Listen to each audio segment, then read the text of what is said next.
Hi everyone, welcome to my astrology podcast video on the full moon in Cancer. I would just like to say thank you very much for being here and allowing my astrology into your life, into your day. It really does mean a lot to me. So this video is about the full moon we have upcoming on Tuesday, the 14th of January at 9:26 Australian Eastern Daylight Time. This will be occurring at 23 degrees 59 minutes of Cancer. So I will be rounding it up 1 minute to 24 degrees. So of course, what is the full moon? The full moon is a time of culmination, expression. It is when the sun opposes the moon, shines its light onto what the moon represents, which is our needs, our emotions, subconscious, awakening our inner world urges and drives, awakening our inner yin, our inner divine feminine. This is conscious expression with the sun radiating onto what is or was unconscious with the moon. And because this is the peak and midpoint of the whole lunar cycle, it's a peak time of heightened energy, heightened emotions. It reflects a culmination, a release point, a fruition. Usually that has been growing for some time or from the time of the new moon, which in this cycle occurred on the 31st of December. So it's interesting if you want to look back to what intentions you were setting or what you were beginning on the 31st of December and seeing how far you've come now by the 14th of January. And of course, the full moon is always colored by the themes of its zodiac sign. So in Cancer, the moon is strong because it rules Cancer. So this particular full moon has an extra energetic weight to it. Cancer is the sign of the divine creatrix, the mother, the goddess, the womb and home, the place of safety, where your needs are met, how your needs are met, where and how you sensitively receive energies and feel them. Most of all, it is the sign of feeling, of emotion.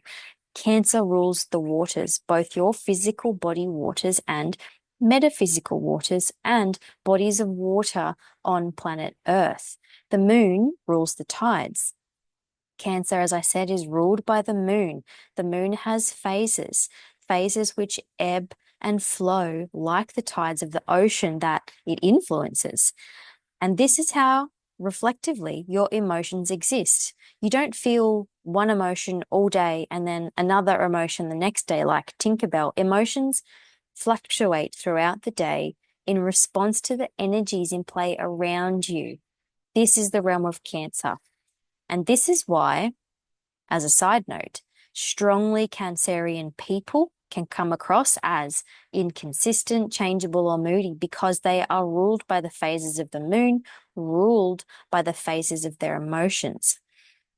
Now, Cancer is a cardinal sign, don't forget. So it isn't all wishy-washy, sensitive mushiness, although it can be.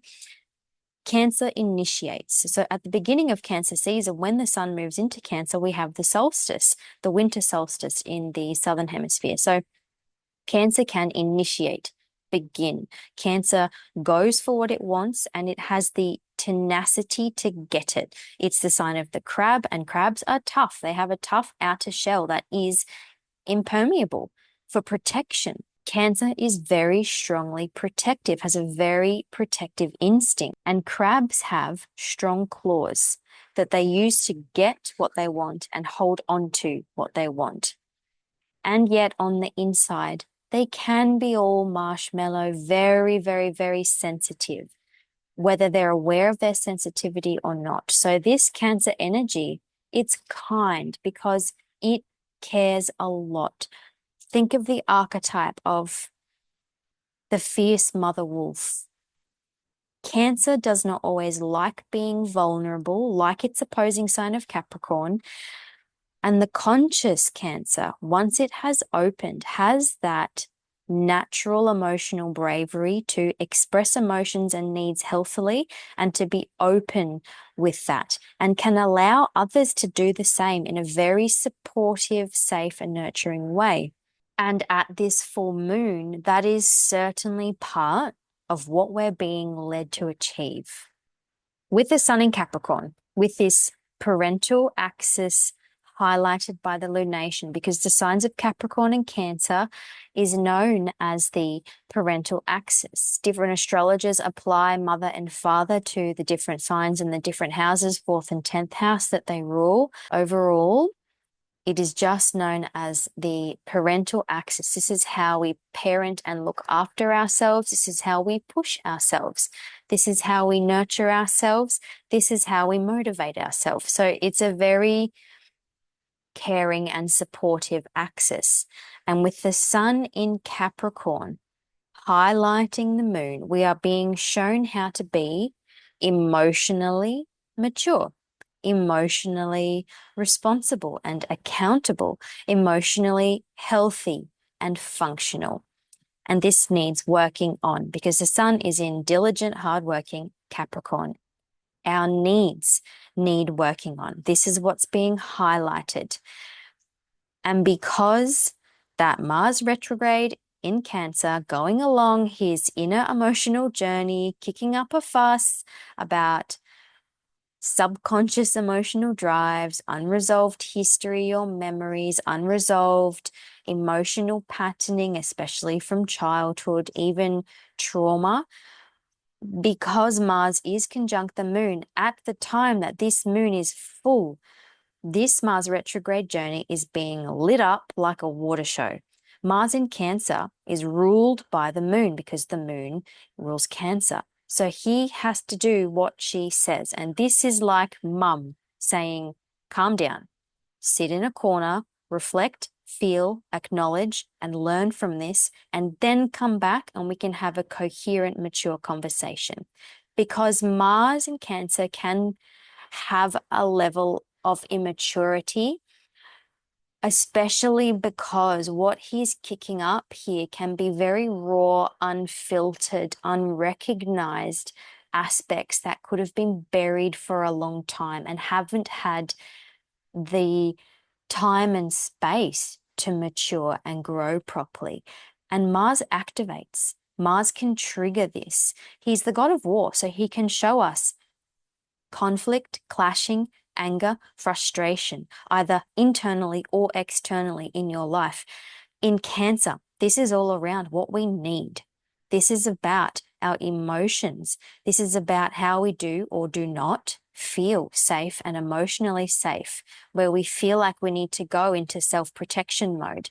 And this is where we can lash out to self-protect. We're being shown here where our emotional will is welling up from. And this can be a bit like a pot of boiling water, because Mars is hot and he's moving through this watery sign. And the moon is so powerful, especially when she is full, and especially in her ruling home sign of Cancer. And so now conjunct Mars, the moon is releasing her wisdom, kindness, care, infinite protective love onto this metaphorical raging child within us, or this raw, sensitive, tender thing that we're moving through, or onto this anger within us, this unresolved emotional issue, emotional patterning, whatever that means for you. And it's a beneficial aspect because the conjunction is a blending, a beneficial blending of energy. So the moon is blending her loving, containing, protective energy with this irascible, emotionally charged Mars. And because the full moon in Cancer is already very emotional, highly sensitive, feeling, very, very highly charged with this conjunction to Mars, this is strong emotions, strong sensitivity. You could be feeling the sheer force and strength of your emotions. You could be being shown how forceful they actually are. Psychologists say that our lives are directed 90% by what is unconscious within us. So when all this or parts of this comes to the surface, is activated, is having a light shone upon it, we see the power of it, the force, the strength, and how it can be driving our lives and actions. Perhaps this could be giving you the opportunity to acknowledge these emotions for the powerful entity that they are, finally giving them some more respect, the sun in Capricorn, and giving them some more care because this is in Cancer. This is all about being responsible for and responsible with what is boiling up. And it's stuff that's probably hard to deal with because it's Capricorn. This is also stuff that is ultimately making you grow and advance, especially with some of these beneficial connections to the nodal axis that I will go into in 1 second. But firstly, just getting back to the beneficial connection between Mars retrograde and the moon, one last thing. Because maybe some people will be catastrophizing about how things can really be boiling over the edge here at this full moon, I'd just like to say that the moon is the window into our inner womb space, our inner void space. And through that, it is our opening into our very soul creative consciousness. This is a big concept, and I'll leave that at that for now. So what the moon is doing for Mars here, doing for these familial issues, historical issues, difficult memories, difficult emotions, difficult drives, whatever you're going through, what the moon is doing for these things, she's telling you that it is safe to move through them. You can work and move through them responsibly and structurally with the sun in Capricorn requiring us to do so.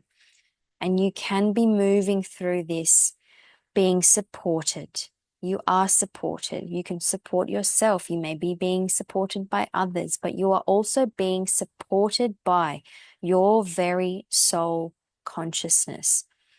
This is an illumination of that. You could be really feeling that at this time of the full moon. What the moon also says is that your emotions are valid, whether you think, whether you know, or whether other people think or know that what you're moving through is rubbish that needs to be thrown out. And if you're thinking very negatively around these things that you're moving through and coming up and the things that you know you have to be dealing with and moving past and leaving behind, the moon is saying, your inner nurturing mother is saying that even though these things are things that need to be moved through, left behind, released, and evolved, they're all valid things. These experiences and emotions are all valid, and they have served their purpose. And you are allowed to have protective reactions. You are allowed to have subconscious mechanisms that are geared for your safety and sense of belonging. And if these things do need reworking, reinventing, redoing, that doesn't mean that your emotions are bad or wrong. A lot of the time we have instincts that we've been conditioned to have to make us feel safe. And that's okay. That's nobody's fault. But now that you're becoming conscious of it, you are allowed to hold yourself and tell yourself that you are safe, your emotions are all valid, and that you're allowed to feel what you feel. And also that you do not need to go into vicious emotional patterns to keep yourself from feeling invalidated, to feel like you belong. So this is really helping you to have that strong emotional consciousness, strong emotional drive, emotional will in a healthy way that allows you to be brave with your feelings, that allows you to lead with your true gut instincts, to lead with your inner soul feelings, soul instinct, soul sense, because you are becoming conscious of the fact that deep down, this is driving you in a way that is always best for you and that will always align with your highest good. So this full moon is allowing you to tap into and connect to that. Phew. Okay. Now onto this nodal connection, which is quite interesting. Both the sun and the moon, both halves of this lunation, are interacting beneficially with the nodal axis. Technically in play from about the 13th of January until the 19th of January. So we have the Sun in Capricorn trining, the South Node in Virgo trining, Uranus retrograde in Taurus. That is a grand Earth trine with the Sun. We also have the Moon conjunct Mars in Cancer, trining the North Node and Neptune conjunct in Pisces, trining asteroid Juno in Scorpio. This is a grand water trine involving the Moon. So, as I said, this is a lingering energy. And also too, in the midst of this, Mars will be coming up to perfect its opposition to the Sun on the 16th of January. So all of these energies are kind of in play for a few days. So that means that this full moon theme that you are moving through could take a few days for the energy to simmer down and integrate.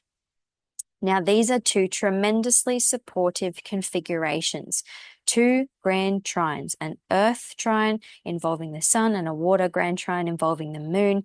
A trine brings benefit, harmony, opportunity, flow, and a grand trine offers this, but 3 times the size.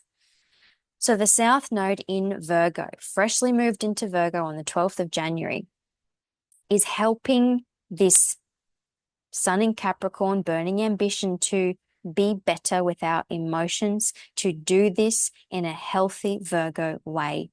This is by letting go of, because it's the South Node, of bad habits, bad daily routines and things that we do, ways that we are in our daily life that are feeding your emotions in a negative way. This is by not being hypercritical of self and emotions. This is by being practical about what you can and can't emotionally cope with, and not being too hard on yourself. So the Sun trine to Uranus, this is really helping us break paradigms. This could be self-worth and value systems that are linked to this consciousness of wanting to be better, that are getting an upgrade. These self-worth and value systems are getting an upgrade, getting an electric shock to help wake you up to what you're really worth, what standards and traditions you're holding yourself up to, and breaking any of those, breaking any loops and paradigms that don't serve your advancement. And also with this connection to the full moon, do not serve your emotions. So that's this Earth grand trine, very supportive, very grounding, very practical. I would encourage you, if you are feeling a little swept away by the wateriness and high emotional intensity of this full moon, to tap into these very grounded, practical, earthly energies, taking one thing at a time. Now, this grand water trine, which is linking to the North Node conjunct Neptune in Pisces, which is hyper Piscean. This is allowing us as a collective to heal, soothe, accept, flow. This is that balm that eases the way through difficulties, that allows you to truly know and understand that all you're moving through is linked to your highest good in Pisces and linked to your evolution, karmic evolution, energetic evolution, life evolution, soul evolution. Now, the trine to Juno in Scorpio here adds the spice. If Mars is the hot water, Juno is the chili. Juno in Scorpio knows what to commit to that is in alignment with your true power, knows that to be in right relationship, you must feel empowered. So this is feeling your deepest true passions and not being ashamed of them. This is feeling the deep currents, seeing your complexes and not being afraid of those dark places, because that's where you find your power. And from that, you're able to commit to something that is true for you and that aligns with your emotional safety, that aligns with your emotional drive and will. So with the trine to Mars and the full moon, of course, these emotional roller coasters are giving us the insights that will give us power, that will give us the ability to be in right relationship to self, other, world. It's by moving through these deep emotions to get there. So, one last aspect to talk about before the tarot, and I've saved the best for last, although I am quite biased because I love cool goddesses. We have this Eris Hygeia conjunction in Aries that I spoke about in my Part 3 Capricorn season podcast, which is directly squaring this lunation. So Eris is conjunct Hygeia at 24 degrees of Aries. So this is all in cardinal signs. So this is something that is going to initiate, begin, get us up to go. I'm also including Chiron in Aries at 19 degrees because he's close. He's there in that potent Aries energy, and he is within orb of a square to the lunation, even if he isn't technically in orb of a conjunction to these two goddesses here, because we use a tighter orb for the dwarf planets and asteroids, but he's there, he's present.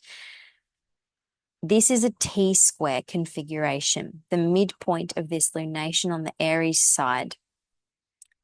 Eris in Aries is stirring the pot. She is waking up false senses of self, shining her mischievous light onto what isn't in alignment with true self, with what is in chaos within your sense of identity and your sense of identity within the world. Hygeia here next to Eris is healing this. This is giving you the remedy, allowing you to have that healthy, clean sense of self. So with the square to the lunation here, this is the challenge maybe to your sense of self, maybe a challenge to your way of doing things that could be causing you some strife. An important thing to know about Eris is that the only thing you can predict about her is that it's going to cause chaos. She's similar in that sense to Uranus. All that you know is that Uranus is going to bring change. All that you know with Eris is that there will be chaos. She's the wild card. So anything that is already in chaos or already out of alignment, she's just going to show it to you. It will not look ordered and dignified. It will put you on edge, push your buttons, cause you to face something that could feel chaotic to you. But ironically, on the flip side, she does this to resolve the misalignment, to resolve that imbalance. It is through chaos that perfection can be formed. So, interestingly, the moon and Mars retrograde in Cancer have a wild card element to them as well, because they are what is known as out of bounds, which technically just means that their orbit has taken them beyond the path of the ecliptic, beyond the path of the sun. So they do not then, in astrology, behave or express in their usual conventional way. So this could be wild emotions, the wild unconscious. The wilderness of your inner world is brought to the surface, activated in a way that perhaps you cannot predict, that you cannot foresee in others or in the world around you, or in a way that you wouldn't ever have thought that it would. So this can be brilliant and revelatory, and it can also be absolutely disorienting if you don't keep your feet. So getting back to that Earth Grand Trine in the background, this can be a very beautiful thing to tap into during this time. Back to Eris here, throwing the apple into the middle of this lunation here, the same apple that caused the Trojan War through her meddling, just because she was excluded.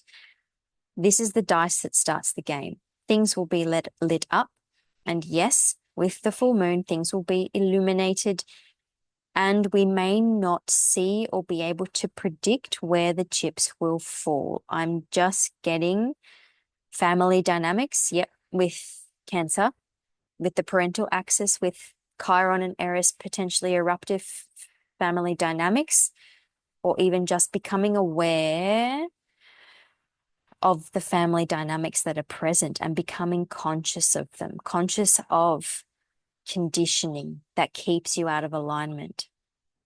So this emotional tension could be tinted by any healing required to your very sense of self with Chiron in Aries. Any old wounds, old pains, memories from the past, even old traumas can be brought up or feel like they're looming.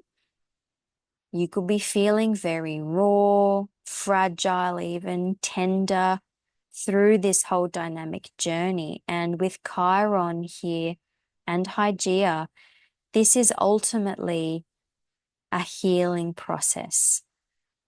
And the T-square here with this stellium in Aries, this is tense and challenging, and it's the growth.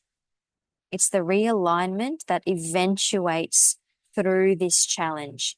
So be aware of emotions welling up and wanting to spill over. Make sure you allow for that. This Cancer full moon is so powerful, and it's a powerful divine feminine energy to feel, embody, and work with more than anything. Now onto the tarot. I'm again using the Tarot of a Witch's Garden by Sasha Graham and Natasha Ilinchik. The tarot card we have here is on the left-hand side. It's the Seven of Swords. This is discernment, South Node in Virgo. This is doing what is beneficial for you. This is using your intellect to do so because this is the sword suit, air, the mind, ideas. So there is really very little air in this lunation chart, only Jupiter and Pluto, which aren't directly touching the lunation points. So perhaps this card is a reminder to, well, yes, feel, because that's what the moon in Cancer is all about, but it's the reminder to, how's this? Feel discerningly. This is using instincts, intuition, and your gut knowing to do or choose or say or be what you know is right for you. So flying off the handle or being swept away by your emotions or the emotions of others is not what is right for you. So this is the energy of being conscious of that, being reasonable, Sun in Capricorn, while feeling those emotions. I'm just getting very strongly that it is very important to keep your feet during this time, to stay earthed. What's slightly encouraging is that while the sevens in tarot are a hiccup or interruption, they aren't all-out chaos like the fives, like Eris. The sevens are more of an obstacle put in the path that tests your strength, wisdom, faith, everything that you've learned so far. This is about using the obstacle in a beneficial way for the long run. This is about allowing for an evaluation of how far you've come. This is also about using caution. Capricorn does love caution. So if things are complicated, fraught with emotional landmines, don't charge in. Think first, feel into it first, then act when required. Mars. Only act when required. Sometimes passivity here can be the answer, depending on your own situation, of course. So this is another reminder not to succumb to impulse and reaction. This is to be realistic, and basically this is to keep your head. I feel this is leaning a lot into the Sun in Capricorn, and again, that grounding energy that I was talking about before. So the Sun in Capricorn, whilst it may feel like the authoritarian, making you do the right thing or be the right way or putting restrictions on you even, maybe using that, being strategic, being cunning, being resourceful, using what is at hand to benefit you. This could literally mean, sometimes this card means seizing the opportunity, seizing the day, doing your thing, going your way, even if it means that it doesn't necessarily benefit everyone. This is especially if it means that if you don't seize the day, you will be worse off for it. So it's about taking the opportunity while it's there. It's also about keeping your wits about you, keeping your eyes and senses open. And this strong Aries energy, this strong Mars energy can sometimes indicate incidents and accidents. So this card could be telling us that we do need to stay present and aware and alert. This card can get a bad rap, but it is very much about putting yourself first, sometimes needing to be selfish with this strong Aries energy, with this Mars energy. But there is a healthy and conscious way to be selfish, because this can be about self-preservation, Capricorn, self-protection, Cancer. Sometimes this card can be about being sneaky, doing something underhand, something that may not either be the right thing to do or the right thing to do for you. And because it's the full moon, it's the illumination, this could be that anything secretive, buried, unconscious, anything that is deceitful, any lies will be coming up for you to see. Something here is revealed. The game is up. This is also about being aware of being deceived as well. But I feel more strongly that you could now be feeling the Sun in Capricorn consequences, ramifications, effects of deceiving yourself about something, or becoming aware of where you've been kidding yourself, lying to yourself, or willingly living in deception. This is now coming to light for you to see how it really is. Maybe you're feeling it more strongly now, feeling the truth of it now. And because it's a time now of emotional release and culmination, it's also a time then of emotional honesty. This is how we have that emotional maturity and the ability to lead with our emotions and instincts. This is not covering up our emotions and instincts as a defense against maybe what you don't want to look at within yourself. This card is also about timing. Maybe now is not the right time for you to express every repressed emotion you've ever had.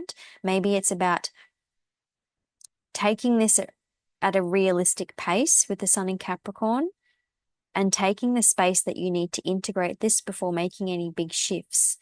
And you don't have to tell anyone about it.